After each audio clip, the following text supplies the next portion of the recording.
Halo, kali ini aku packing pesanannya sambil sharing dikit. Kemarin tuh ada yang ngepost di kayak komun gitulah, kayak di grup gitu.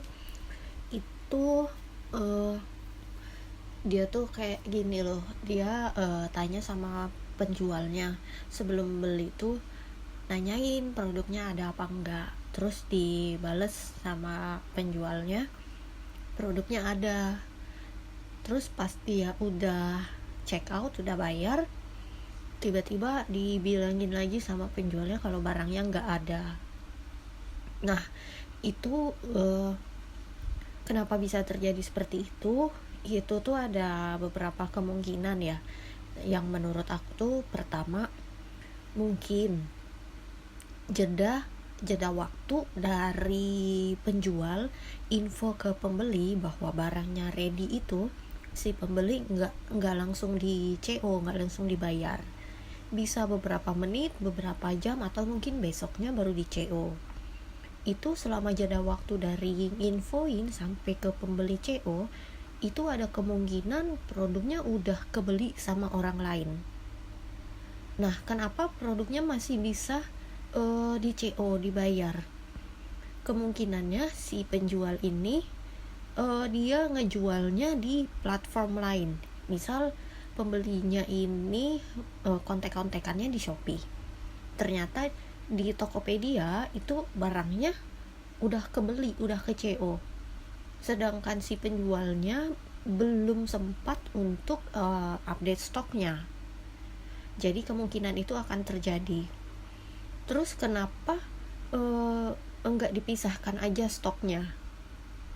Untuk misahin stok itu, kalau dari aku dulu udah pernah jalanin yang kayak gitu, dan itu bikin pusing dan bikin ribet.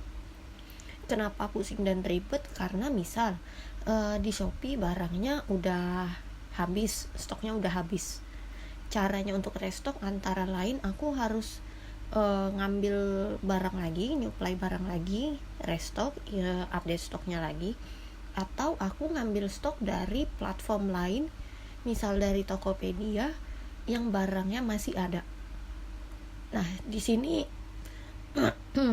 agak ribetnya karena aku harus jadi ngubah dua stok. Di Tokopedia aku update, dan yang di Shopee aku update. Terus kalau misalnya aku ngambil dari Tokopedia, nanti kalau Tokopedia ada yang mau beli gimana?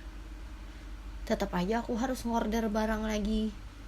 Jadi daripada aku pusing ya, yang situ mau diupdate, stoknya mau dipindahin ke sini, ini udahlah. Jadi kalau aku di semua platform itu stoknya hampir sama, pasti sama.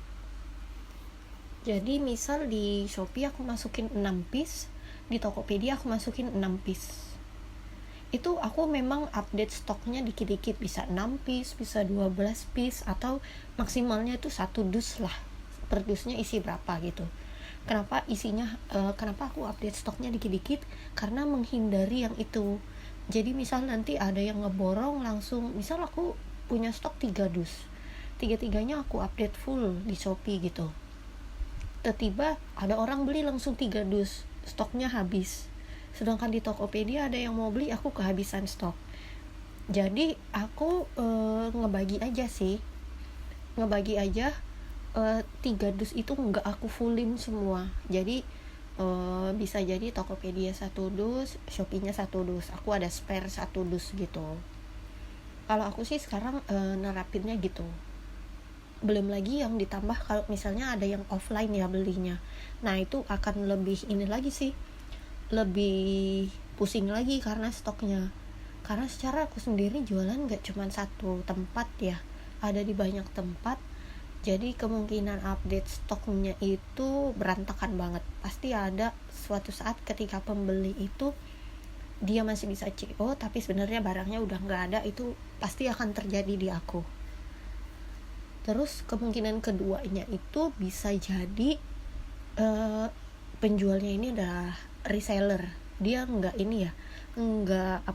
nggak nyetok barang. Jadi kalau ada yang beli, dia baru beliin barangnya di tempat lain, sejenis just tip gitu.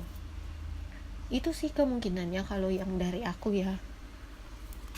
Kemungkinan lainnya sih ya ada aja kemungkinan yang lainnya. Misal barangnya ada tapi rusak, jadi nggak bisa dijual, nggak bisa dikirim, daripada nanti di retur kondisi barang rusak, nambah biaya, kena biaya ongkir returnya, atau penilaian buruk, atau malah nanti jadi kena performa toko. Jadi mungkin si penjual akan lebih memilih produk itu untuk nggak dijual.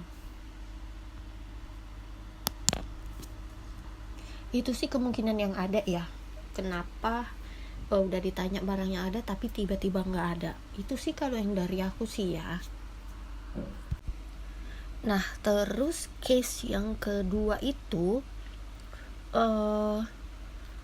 soal retur ini sebenarnya kalau misalnya pembelinya pakai metode COD terus paketnya diretur, itu hal yang wajar ya. Bukan wajar gimana sih, cuman ya memang udah sering kejadian ya. Karena kemungkinannya pembeli itu kadang nolak paketnya, atau pembeli nggak bisa dihubungin, atau alamatnya salah dan lain-lainnya. Tapi kalau nggak COD terus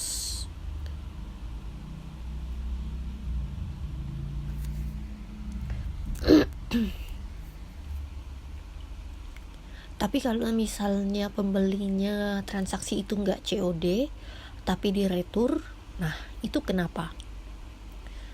Jadi belakangan ini seperti yang udah banyak orang tahu ya, di Shopee itu kan udah nggak ada JNT lagi.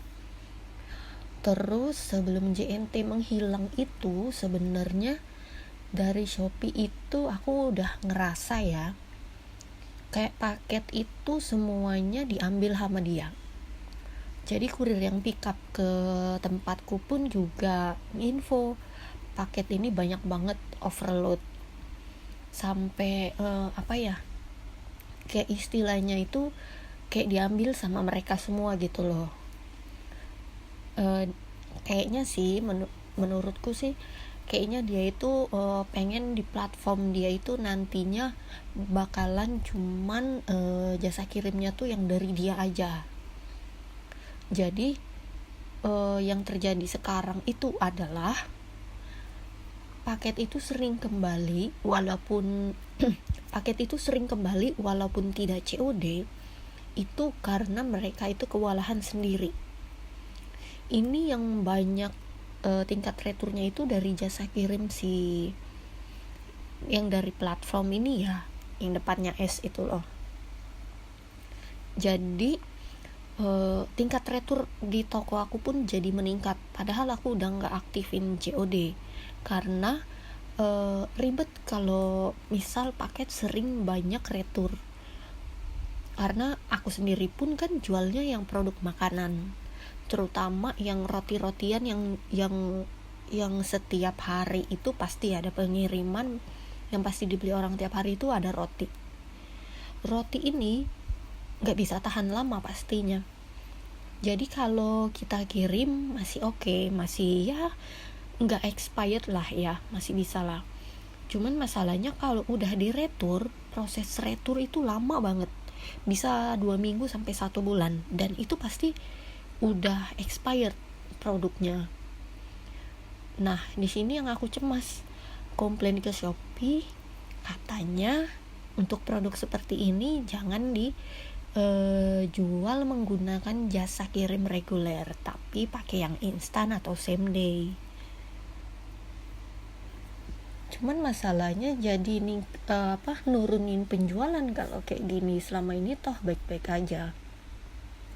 Nah semenjak kayak ekspedisinya nih kayak beralih ke di satu tempat aja, retur tempatku itu jadi meningkat. Banyak banget returannya padahal nggak COD. Terus Pas udah diretur, alasannya ketika aku tanya tuh macam-macam jawabannya. Ada yang ada mereka itu info katanya paketnya itu transaksinya itu mencurigakan. Setelah aku gali lebih dalam, aku paksa-paksa untuk jawab, ternyata si pembeli ini menggunakan voucher. Jadi satu orang misal kedetek sama timnya itu punya 2 akun yang berbeda. Demi mendapatkan voucher, karena voucher kan terbatas nih ya, misal satu akun cuma dapat berapa voucher gitu, jadi dia pakai akun lain lagi untuk beli barang. Nah masalahnya itu voucher ini dipakai di toko yang sama, beli barang yang sama, ngirim ke alamat yang sama, terus juga dalam waktu yang berdekatan. Itu termasuk dalam transaksi yang janggal. Hal itu bisa menyebabkan paket otomatis diretur dari mereka. Terus yang kedua, ada juga returan lagi. Aku tanyakan kenapa status terakhir itu sudah dibawa kurir ya. Statusnya aku pesan kurir sudah ditugaskan untuk pengantaran.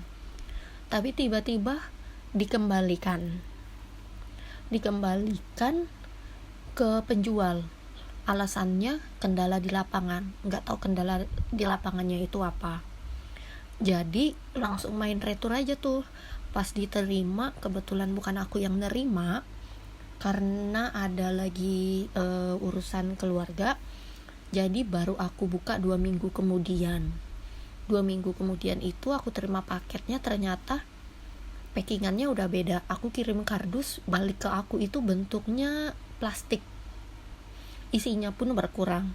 Aku komplain udah nggak bisa, karena hanya maksimal itu 2 minggu setelah barang dikembalikan. Karena aku lagi nggak di tempat, jadi udah nggak bisa dikomplain. Itu kendala operasional lapangan sih katanya, cuman nggak ngerti apa, padahal kurir udah bawa ya, udah tinggal diantar ke alamat tujuan ke si pembeli, tapi malah diretur. Terus ada juga satu lagi retur, itu alasannya itu kendala operasional di lapangan. Nggak taunya kendala operasional itu adalah melewati batas estimasi. Jadi kalau kita belanja kan biasa suka ada estimasinya tuh, nyampenya kapan, tanggal berapa sampai tanggal berapa, maksimalnya di tanggal berapa. Kalau misalnya nggak nyampe di tanggal yang itu kan biasanya kita suka dapat voucher ya. Nah ini tuh udah lewat dari estimasi, tapi barangnya masih belum sampai, masih nyangkut lah di gudang, nggak gerak-gerak. Nah itu paketnya di retur ke penjual, alasannya kendala operasional di lapangan. Yang mana setelah aku tanya-tanya berapa kali, aku desak detailnya gimana, tolong dong dijelasin, akhirnya dijawab itu karena sudah melewati batas waktu. Jadi maksud aku tuh kalau misalnya si jasa kirimnya ini belum bisa melayani maksimal, udah tahu paketnya banyak, kenapalah dia harus memonopoli ngambil semua paket itu dikirim lewat dia? Kenapa nggak dibagi ke jasa kirim lain? Padahal aku pakai jasa kirim lain juga selain jasa kirim yang itu, tapi tingkat persentasenya itu jauh banget. Memang 85 sampai 90% paket itu di setiap harinya itu pasti masuk ke dia.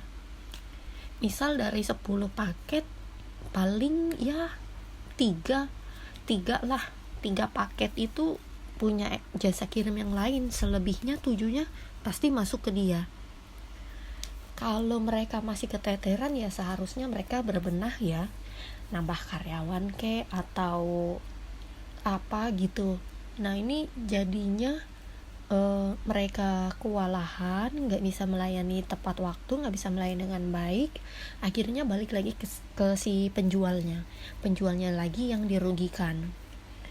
Jadi belakangan ini tuh sebenarnya banyak kerugian jualan online itu banyak di penjual sih ya sebenarnya. Mulai dari biayanya yang semakin lama semakin tinggi, persaingan harganya belum lagi gila-gilaan, karena sekarang siapapun itu udah jualan, dan harganya harusnya kalaupun produsen mau jual itu harusnya ngikutin tetap harga pasaran, jadi harga pasaran nggak jatuh ya, karena produsen jual lebih murah pastinya. Ini tuh jadi yang belanja online ini, semoga si pembelinya yang sekarang itu bisa lebih bijak ya, jadi nggak sering-sering ngeretur, karena ya dari segi penjual pasti akan ada ruginya.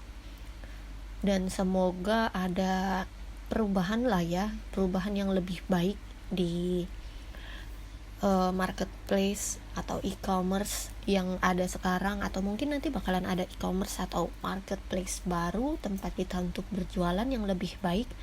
Semoga sih ada, karena kalau yang sekarang itu udah mulai gila-gilaan sih kalau menurutku ya.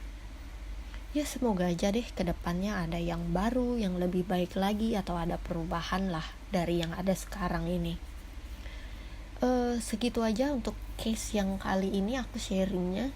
Ini sih cuma dari pendapatku aja sih, jadi kalau misalnya ada yang gak setuju ya silakan, ada yang setuju ya oke. Kalau ada masukan juga ya silakan, boleh di komen atau di DM ke aku, silakan. Terima kasih, sampai jumpa di video selanjutnya. Nanti kalau ada case aku bakalan sharing-sharing lagi.